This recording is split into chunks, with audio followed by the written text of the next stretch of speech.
Hello, നമ്മളെല്ലാവരും പലപ്പോഴും കേട്ടിട്ടുള്ള കാര്യമാണല്ലേ, പല വ്യക്തികൾക്കും അവരുടെ ശരീരത്തിനകത്ത് മാരകമായ രോഗങ്ങൾ വരുന്ന സമയത്ത് അവരത് ആദ്യത്തെ ഘട്ടത്തിൽ അറിയാറില്ല.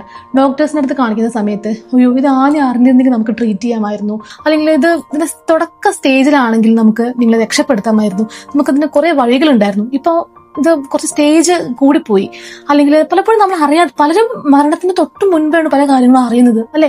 നമ്മുടെ ഉള്ളില് നമ്മൾ എന്താണ് നടക്കുന്നത്, നമുക്ക് ബോഡി തരുന്ന സിഗ്നൽസ് നമുക്ക് ബോഡി തരും, പക്ഷെ അതുപോലും നമുക്ക് ശ്രദ്ധയിൽപ്പെടുന്നില്ല.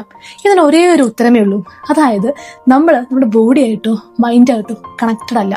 നമ്മുടെ ബ്രെയിനിൽ mainly alpha, beta, gamma, delta, theta എന്ന് പറഞ്ഞ കുറെ ബ്രെയിൻ വേവ് സ്റ്റേറ്റ്സ് ഉണ്ട്. നമ്മളെപ്പോഴും ബീറ്റയിലൂടെ പോകുമ്പോൾ നമുക്ക് ആ ഒരു കണക്റ്റഡ്നെസ് വരില്ല. അതായത് നിങ്ങൾ സ്ട്രെസ് ആയിട്ടിരിക്കുക, എപ്പോഴും വർക്ക്, ഇത് കംപ്ലീറ്റ് ചെയ്യണം, അത് കംപ്ലീറ്റ് ചെയ്യണം, അങ്ങനെ വർക്കിലോട്ട് മാത്രം പോയിക്കൊണ്ടിരിക്കുമ്പോൾ നമുക്ക് അത്തരത്തിലുള്ളൊരു കണക്ഷൻ നമ്മുടെ ബോഡിയായിട്ട് വരില്ല.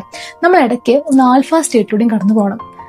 അതായത് നമ്മുടെ ബ്രെയിനിനകത്ത് 2 പാർട്സ് ഉണ്ട്, അതായത് സിംഗുലേറ്റ് ഗൈറസ് എന്നും ഇൻസുല എന്ന് പറയും. ഈ പാർട്സ് ആണ് നമുക്ക് ഈ കണക്റ്റഡ്നെസ് തരുന്നത്. അപ്പൊ ഈ പാർട്സ് നമുക്ക് കണക്റ്റഡ്നെസ് തരണമെന്നുണ്ടെങ്കിൽ നമുക്ക് ഒരു ആൽഫ വേവ് സ്റ്റേറ്റ്സിലൂടെ കടന്നു പോകേണ്ടത് ആവശ്യമാണ്. അപ്പോൾ നിങ്ങൾ ഇടയ്ക്കൊന്ന് പുറത്തുകൂടെ പോവുക, ഒന്ന് നടക്കാൻ പോവുക, അതായത് ഒരു പുറത്തു കൂടെ നമ്മൾ ഈ ഒരു മണൽ തരികളിലൂടെ, അല്ലെങ്കിൽ ബീച്ചിന്റെ സൈഡിൽ, അല്ലെങ്കിൽ നമ്മൾ നമ്മുടെ മുറ്റത്ത് കൂടെ ഈ ഒരു എർത്തുമായിട്ട് കണക്ട് ചെയ്ത് നടക്കുക, മെഡിറ്റേഷൻ ചെയ്യുക. മെഡിറ്റേഷൻ എന്ന് പറയുന്നത് നമുക്ക് നമ്മളോട് കണക്ട് ചെയ്യാവുന്ന ഏറ്റവും വലിയൊരു വഴിയാണ്. കുറച്ച് സമയം സൈലന്റ് ആയിട്ട് ഇരിക്കുക, സൈലന്റ് ആയിട്ട് ഒരു 10-15 മിനിറ്റ് നിങ്ങൾ ഇരിക്കുക. പല ചിന്തകൾ വരുമായിരിക്കും. നമ്മൾ എന്ത് കാര്യം ചെയ്യുമ്പോഴാണ് നമുക്ക് അതിന്റെ മാറ്റം മനസ്സിലാവുള്ളൂ. അപ്പോൾ ചിന്തകളൊക്കെ വന്നോണ്ട് നിങ്ങളൊന്ന് കണ്ണടച്ച് സൈലന്റ് ആയിട്ട് ഇരിക്കുമ്പോൾ തന്നെ നിങ്ങളായിട്ട് കണക്റ്റഡ് ആവുകയാണ്, നിങ്ങളുടെ സോളായിട്ട് കണക്റ്റഡ് ആവുകയാണ്. പിന്നെ നിങ്ങൾക്ക് ഗ്രൂപ്പായിട്ടുള്ള ചാൻറ്റിങ്സ്, മന്ത്രം, അതായത് ഇപ്പോൾ ഹിന്ദു ആയിക്കോട്ടെ, ക്രിസ്ത്യൻ ആയിക്കോട്ടെ, മുസ്ലിം ആയിക്കോട്ടെ, നിങ്ങൾക്ക് ചാൻറ്റിങ്സ് ചെയ്യാം. നല്ല രീതിയിലുള്ള നാമജപങ്ങൾ, നിങ്ങളുടെ റിലീജിയൻ ഏതാണോ അതനുസരിച്ചിട്ടുള്ള കാര്യങ്ങൾ നിങ്ങൾക്ക് പ്രാർത്ഥിക്കാം. അങ്ങനെ നിങ്ങളുമായിട്ട് കുറച്ച് സമയം നിങ്ങൾക്ക് സ്പെൻഡ് ചെയ്യുമ്പോൾ ആ ഒരു കണക്റ്റഡ്നെസ് വരും. അപ്പോഴാണ് നിങ്ങൾക്ക് നിങ്ങളുടെ ശരീരം തരുന്ന ഓരോ സിഗ്നൽസും കാര്യങ്ങളും മനസ്സിലാവുക.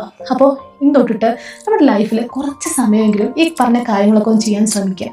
അപ്പോൾ നമുക്ക് നമ്മുടെ ശരീരം കാണിക്കുന്ന സിഗ്നൽസും കാര്യങ്ങളും എല്ലാം നമുക്ക് മനസ്സിലാക്കാൻ വേണ്ടി സാധിക്കും. നമുക്ക് നമ്മളെ എന്താ പറയുക, നമ്മളെ ഉള്ളിൽ നടക്കുന്ന കാര്യങ്ങൾ നമുക്ക് ഒരു പരിധിവരെ നമുക്കത് മനസ്സിലാക്കുകയും നമുക്ക് ഇൻറ്റ്യൂഷൻസ് കിട്ടും. നമ്മുടെ ഉള്ളിൽ എപ്പോഴും നമ്മൾ മെഡിറ്റേഷനൊക്കെ ചെയ്യുന്ന സമയത്ത് എല്ലാ ആൾക്കാർക്കാണ് ഇൻറ്റ്യൂഷൻസ്, പുതിയ ഐഡിയകളൊക്കെ കിട്ടുന്നത്. So always connect with your self.